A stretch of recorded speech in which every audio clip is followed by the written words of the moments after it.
Again for another reading of the Holy Writings with an Afrocentric interpretation, or just look at what we have. Today is Genesis chapter 32. I did one last Sunday, so today is Tuesday, so I kind of caught up back on my schedule, and I hope that it will continue to be so. Um, and that's what I think. These things really rejuvenates me. Every time I do this, I come through some more interesting information that I didn't have as I grew up in the religious environment. Now, chapter 32 of Genesis has two parts. The first part is the part where Jacob goes back to his country, to Esau, his brother. And the second part is when um, he's actually, the first part is a strategy for him to go back to his brother. And the second part is when he opens the pineal gland and he sees God. So we'll touch up on that and what we can glean from those two parts of chapter 32. So 32, in terms of when um, Jacob leaves Laban and now he's on his way there, but he's scared of his brother and he wants to make sure that when he goes back there, because right now he's really following the instructions of the Lord who asks him to go, but also he knew that Laban didn't have good motives about him, and he was about to change his mind as to how the relationship has been so far. So he fled. We saw that in chapter 31. Now 32, he realizes that it is not going to be easy, even though so many years have passed. Esau, who has remained back and got a little bit of blessing from his father Isaac, now is in a position where he has to he can actually hurt him. And as he goes, he devises a strategy. And I just broke it down in four separate parts, how he did it. And I think it is a roadmap to when you are encountering situations that are very difficult to handle, when you are facing life threatening circumstances, when you are facing an opponent that is much bigger, much more um, powerful than you are. What are the steps that you can do? In principle, what are the steps that you can do so that you can, what are the steps that you can take so that you can come out of it, if not victorious, but survive? And here, survival is what Jacob was looking for. So, what he did first as he was living, in verse 3 of 32, it says, "And Jacob sent messengers before him to Esau, his brother, and to the land of Seir, the country of Edom." So he sends out people to go meet the brother and, make contact, but he's not going himself. But you have to realize also that he's gathering information in the same time. So he's putting himself in formation.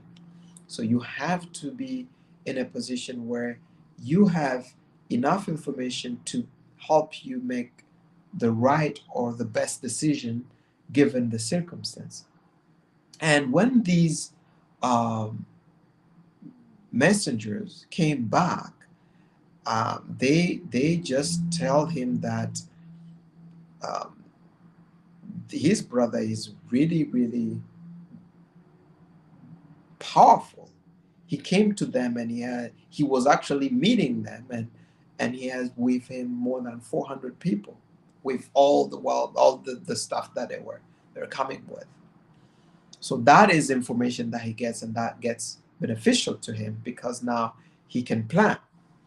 The first action he takes, he says that um, in verse 7, he says, then Jacob was greatly afraid and distressed, and he divided the people that was with him, and the flocks, and the herds, and the camel into two bands. So he minimizes the risk by duplicating himself. He makes another version of him, not version, but at least a decoy that could split the resources. He has no power to fight his brother.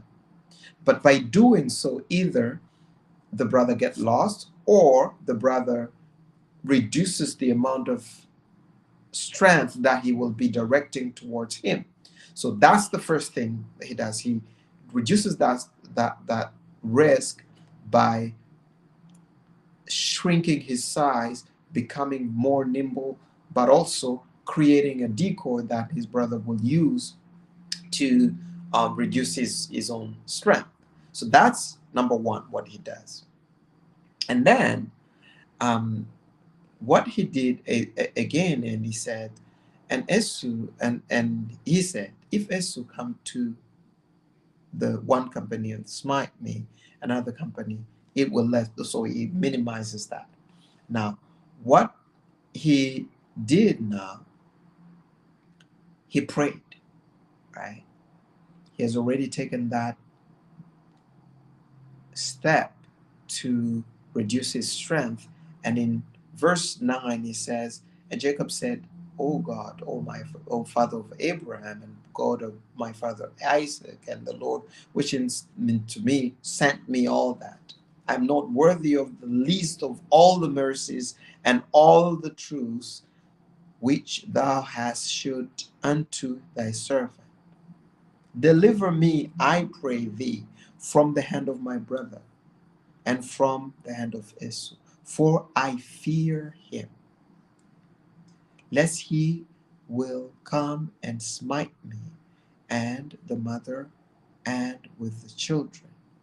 So he's afraid that his brother, he goes, he doesn't know really. He takes this action, but at the same time, he's like, now here I am. If he meets me, what will happen? With my own strength, I will not be able to overcome my brother or, let alone survive. So he goes to a more powerful entity that has been with him so far for the longest period, and we can see, and his father, and he reminds that entity that he has been the father to the God, to his father, to his grandfather, and that allows him to kind of confide into a higher being that would eventually have the possibility of giving him, a way out of this mess that he's put himself into, or his mother has put him to. So he prays. That's action number 2. Now, action number 3 is that he sends a present to Esau, but not that he sends a present. He divides the people that he has with him, and he lodged there the same night, and where it was 200 she got and all that, 13 on, and he delivered them unto the men. In 17 it says, and he commanded to the foremost, saying, when Esau my brother meeteth thee and ask thee, saying, whose art thou? And whether goest thou, and whose are these before thee? Then thou shalt say, they be thy servant Jacob's. It is a present to send it to my lord Esau. And behold, also he is behind us. So he finds a way that is very clever. Um, the part, he has split it into two, but also he sends the line that he takes, he sends them in groups, and these groups meet Esau at their own time with gifts, that also puts certain layers around him. If he was to hurt them, before he gets to him, he will know what is happening, what is the intentions of his brother, and take extra actions from there. So, despite the fact that he believed that the Lord that he was praying to was going to deliver him from his brother, he took other precautions to make sure that he is not killed before he sees that day when the Lord has to intervene. And these ways of dealing with uncertainty are, in my opinion, a blueprint not only for individuals, but for communities. And a lot of communities have used that, but it is also a blueprint in the way, uh, as people of African descent, as a community, we can address some of the issues that we have. And most of the time, I think, for better or worse, we embrace the attitude whereby we want to take everything, in our own hands, whereas we're nothing and we can lose badly. It is important to look for the right information. It is important that we dig back and see what is our past so that we have the relevant information to make decisions as to how we can deal with an enemy that is so big. We can also reduce our size, be small, in a sense that because we are a huge nation and we're already divided, we have like two. Actually, why? What if that's a way to look at it too, right? We are already divided into two groups. We have a group of people of African descent who are in Africa, and a group of people of African descent who are outside of Africa, whether by migration, whether by slavery. But it's already two different groups that we have. Now, what is the second part is for us to turn into a higher divine that is aligned with our core being as people of African descent. Because so far we've been praying to gods of other nations. I strongly believe that the little we've read so far is indicative of the fact that every people have their God. And it's not a matter of who's best and who's weak, who's stronger, but it is a matter of recognizing that you cannot take a shortcut because the God of other nations have accepted you and have helped you to perform so-called miracles or speaking in tongues and all that kind of thing, means that it takes that responsibility from you to look for your God, for you to approach spirituality in the best manner possible. And this is a crucial part that is missing in our community because we just don't know our past, we don't know our spirituality. There is information out there that I had never heard of. And had I not traveled, I don't think I would have encountered that information. It sips it out on social media here and there, but there are very knowledgeable people of African descent who have dug the tombs and have gone to Egypt, have gone around the world and have searched all this information. Actually, I was reading a book recently, uh, the Compendium of the Emerald Tablets. It's it's someone of African descent who has taken upon himself to look for this information, share with the rest of us, and it seems like, you know, there is evidence of a higher being. But other um, brothers and sisters who have dug into this information have let us know that we had our own spirituality, our own.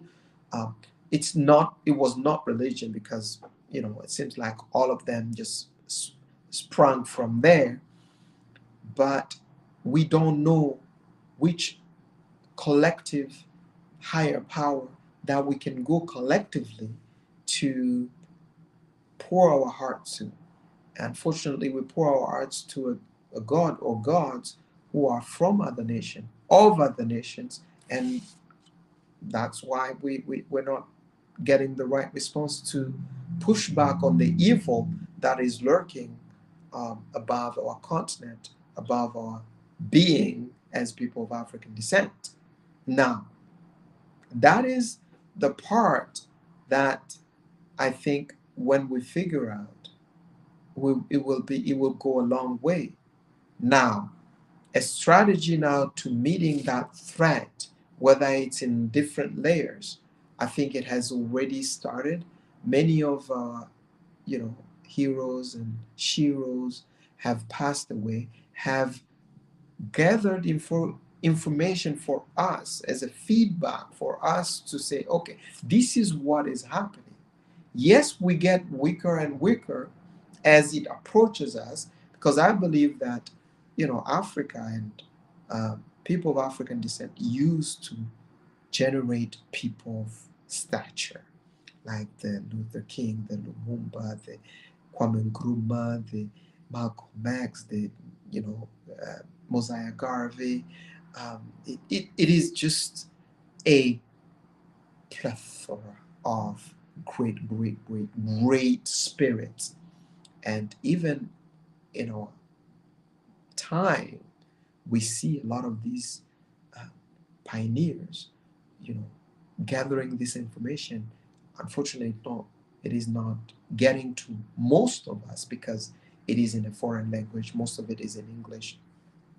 I was actually um, watching a controversy that Metro Games had online because he had said that the pyramids were a central power. It was a power generation system technology, and it was not a tomb for the pharaoh. He was ridiculed in France, like people of caliber were discussing that this guy is nonsense, is he crazy, whereas it seems like that information has not even reached the elite in French. And most of our countries in Africa, that's the language of education. So nothing, if you speak French, you are 50% ignorant of what is happening around the world, unless you are really connected. That discussion about the possibility of the pyramid being a power generation technology is it's not up for debate anymore in the Western world or in an English speaking world, whereas in France it's still the case. So imagine if the French can be so ignorant because of a language barrier. We don't have anything in our mother tongues that is scientific, worth sharing, that you can describe in in in in, in Swahili, for example, that are worth Nobel Prize publishing or high scientific level. Nothing comes through, and the majority of us then remain in that ignorance, unfortunately. But there is a way we can overcome that. Now, the last part is not the least, but a short one, and it's in verse 30. And it says, "And Jacob called once." This is really really an interesting part, because after that, Jacob actually wrestles with an angel. It says that the angels of God went and he recognized them. We already talked about that, how they used to have this technology that they would recognize which ones were of uh, divine, or so to speak, origin, and they will treat them accordingly. It happened to Jacob, it happened to Abraham, Isaac, and now Jacob, who entertains this angel. And as he was at this place, he wrestles with them, and because he prevailed, the angel of said that, let me go, for the day breaketh. And he said, I will not let go except thou bless me. I will not let you go unless you bless me. A couple of things there. Why is this angel afraid of the the light? Is it an angel of darkness? Maybe, maybe not, but also it could be a safety mechanism for the rest of humanity. It seems to corroborate the fact that there are many dimensions that exist simultaneously, and sometimes people, entities from other dimensions, sip into our dimension, a 3D dimension, and which is not an in line with the rules of the game, but these happen. And when they do so, they don't want to overstay, they have to go. But Jacob seemed to have grabbed on this one, and he was blessed. But the big takeaway here is that in 30, Jacob says, and Jacob called the name of the place Peniel, for I have seen God's face to face, and my life is preserved. This is something I came across, one great um, brother, God, king, that has tied the pineal to the pineal gland inside the human brain. And you can see that the writing is almost the same. It's the pineal gland. But also in this chapter, it is associated to vision. And the pineal gland in our brain, which is deep in the middle of our brain, actually in the hypothalamus, and where the thalamus, the two branches of thalamus meet, that's where it is. And guess what? It is usually closed.